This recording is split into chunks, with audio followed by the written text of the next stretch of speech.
That gentleman went on to tell me, you know, when you live out here on the coast, you kind of expect it. You have the decision whether to leave or stay. Now, as this tropical system comes to an end, the Gulf is still active as we are still in the heart of hurricane season. Reporting from Southeast Louisiana, Stephen Albritton, KMBC 9 News. Thousands of people across Texas and Louisiana are really in desperate need of help. And the ways that you can donate are rolling across the bottom of your screen right now. Tomorrow, ABC will hold a day of giving. It starts with First News and Good Morning America. Lasts all day long. We'll be taking donations for the American Red Cross.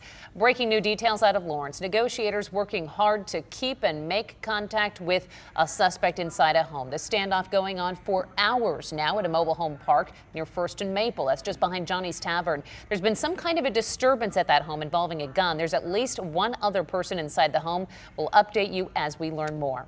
Right now, a homicide investigation in Kansas City, Kansas. This is near North 75th Drive near Everett Avenue. That's just to the west of Kansas City, Kansas Community College. Police tell us the victim was about 30 years old. He was found with a gunshot wound to the chest. His name has not been released. So far, no arrests. Next week, the Kansas City man charged in 2 homicides heads to court. Frederick Scott is also the suspect in 3 more of the Indian Creek Trail murders. Tonight, Scott is charged in the murder of John Palmer a year ago and the shooting death of Stephen Gibbons earlier this month. Scott has admitted to being the man seen in this surveillance video near 103rd and Warnell minutes before the May murder of Mike Darby. The Darby family hopeful their loved one is also closer to getting justice. But our family's confident that they have the right person.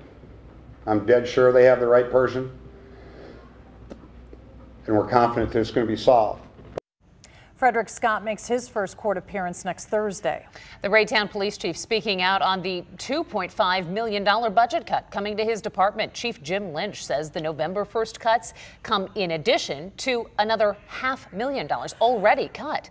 He says those cuts will have a big impact on public safety and by taking more police officers off the streets. The state representative from Olathe plans to run for Kansas Secretary of State. Republican Representative Scott Schwab entering that race. Early last year, he and his wife decided that he would run, but delayed that move after their son, Caleb, was killed in a water slide accident at Schlitterbahn. The Schwabs say that now a year has passed, they believe this is the best way to serve the state. President Donald Trump says he came to America's Main Street, Springfield, Missouri, to start his push for comprehensive tax cuts and tax reform. Micah Mahoney has more on the president's visit. The president was at the Lauren Cook manufacturing plant. He says the nation's complex tax code hurts business and middle Americans. So this is our once-in-a-generation opportunity to deliver real tax reform for everyday, hardworking Americans. Let Congress know, not 1 penny more. But in TV commercials, Democrats say the real breaks are going to the rich who do not deserve 1 more penny. The president says that tax reform is bipartisan. And he told the Springfield crowd to watch how Democrat Claire McCaskill votes on this. And if she doesn't do it for you, you have to vote her out of office. Few details in the president's speech. He's leaving that to Congress. But the idea of business tax breaks went off well here. I think that's going to bring a lot of jobs back. Businesses will be willing to expand and grow. So the president's call for tax reform gets a very warm welcome in Springfield. La? The president heading back to Texas this weekend to visit other parts of the state hit hard by Harvey. President Trump telling everyone who has been affected that the nation is with them today, tomorrow, and every single day after to help restore, recover, and rebuild. We are expecting a big warm-up for the holiday weekend. First Alert meteorologist Neville Miller with what to expect. That's right, guys. We've been having high temperatures in the upper 70s and lower 80s the last couple of days. The heat's been mainly off to our west, but we're going to see that expand more so into the region, into the Midwest as we get into the weekend. No big time heat as far as any sort of record breaking heat, but it will be noticeably warmer as we get into the holiday weekend. Let me get to that first alert to your 5-day forecast here. 83 our high temperature tomorrow. Brief little cool down on Friday, a high of 79 degrees. But then as we get into Saturday, Sunday, and Monday, back at 84 on Saturday, 87 on Sunday, 88 degrees on Monday, a little more humid as well. So the heat index will start creeping back up into the 90s. This is going to be short-lived. We've got another shot of fall-like air on the way. I'll explain much more on that and show you in the 9-day forecast still ahead. Right now, Kansas City firefighters are on their way to Texas to assist with relief efforts. Taisha Walker is live outside the KCFD Academy with the plan. Taisha. Laura, more than a dozen firefighters from Kansas City and Blue Springs are expected to be in the Lone Star State by tomorrow. And instead of taking fire trucks with them, they're actually traveling with boats. KCFD is used to answering calls, but this one came all the way from Texas. 20 firefighters from the department, along with Central Jackson County District, are packing for high water. We're taking 2 of our airboats, 3 flat-bottom John boats, and then some Zodiac boats. The boats with the big fans can get to areas other boats can't. Firefighters will spend at least 8 days helping with relief. We, on a much smaller scale, kind of experienced that a few weeks ago when we were running around the clock nonstop. To firefighters and flood victims. Scott Lemaster will also take his disaster relief truck to the flooded streets. We're here, we want to make sure that the men and women that are going to serve are well hydrated and fed. For Houston, it's a long road to recovery, but more help is on the way. KCFD also has 5 ambulances ready to go should they get another call from Texas. Laura? Well, tonight, Wayside Waifs is on its way back to Kansas City with some furry friends from shelters in Louisiana. It's bringing back animals that were already up for adoption, helping those shelters make room for other pets displaced by Harvey. Wayside Waifs won't be back until nearly 3 in the morning. Overland Park Bay Sprint supporting its team down south, starting a GoFundMe campaign to help all Sprint employees left struggling in Harvey's wake. As of tonight, the company has raised more than $91,000. And I'll have an update on what Harvey's doing right now. Also a closer look at our weekend forecast and more on those up and down temperatures on the 9-day. That's coming up. Harvey is now targeting Louisiana flood warnings as people take action. Inside the Houston nursing home where dozens of people are still being rescued tonight, the reaction to a chaotic scene. The lengths one family took to protect their baby from the pouring rain. A new look at Harvey's devastation. This time lapse showing the extent of that flooding in Houston, Texas. The water literally swallowing those vehicles up. Wow. The storm is now targeting parts of Louisiana. Travers Mackle is in Lake Charles where the flooding has already begun.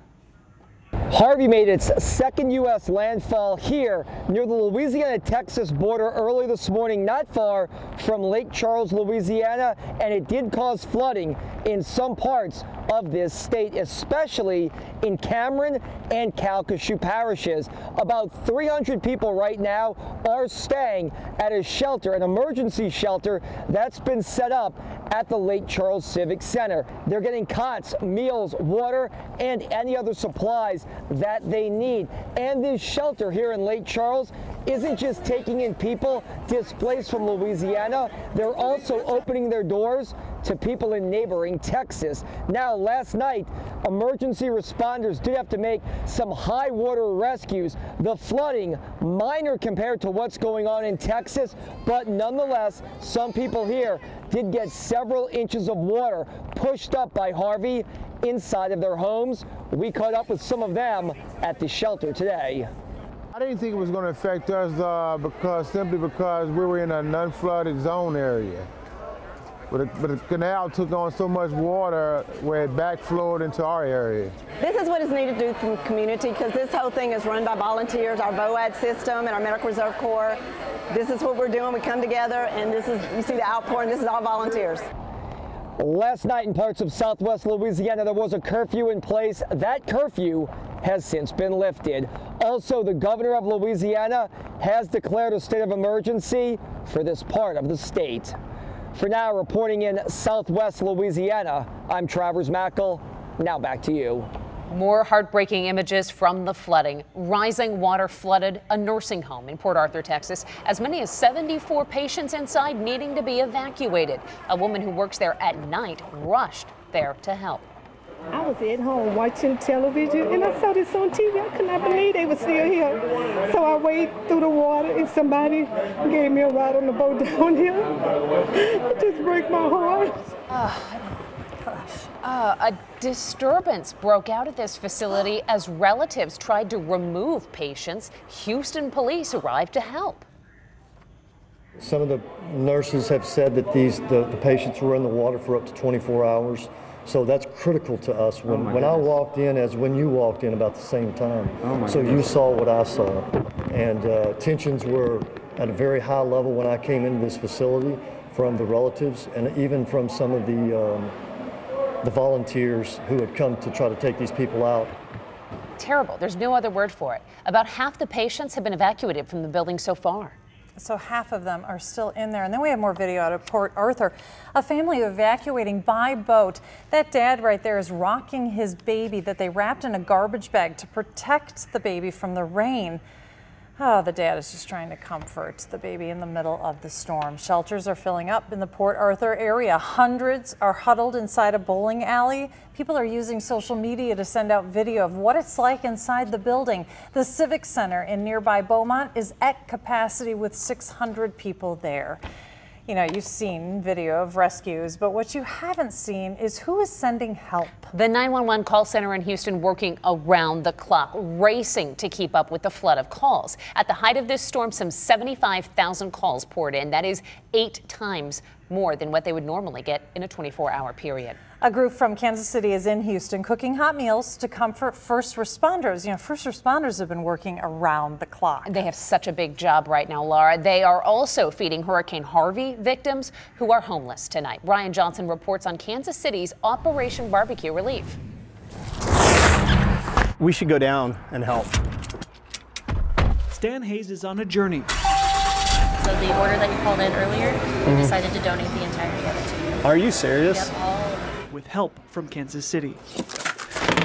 He's spending his vacation time driving 700 miles south. They're going through so much. These guys are coming in and getting ready to get their meals. To comfort those who are without the comforts of home. These guys are back here slicing up pork loins. We've done more than just provided a nourishing meal. We provided them a little bit of relief at the same time. While the circumstances are difficult. I was in the car for 4.5 hours to go what should have taken 35 minutes. That doesn't stop his mission. When you see these people and you see that smile on their face. Operation Barbecue Relief will stay as long as there's need. Basically 6,000 for lunch, 6,000 for dinner now, you know, we should be right around 12,000 for the day. To ease the pain of those in Houston, one sandwich at a time. This is the time for everybody to come together to help those in need. Well, since the Joplin tornado, Operation Barbecue Relief has donated more than 1 million meals. If you would like to help that nonprofit, there's a donation link on Brian Johnson's Facebook page.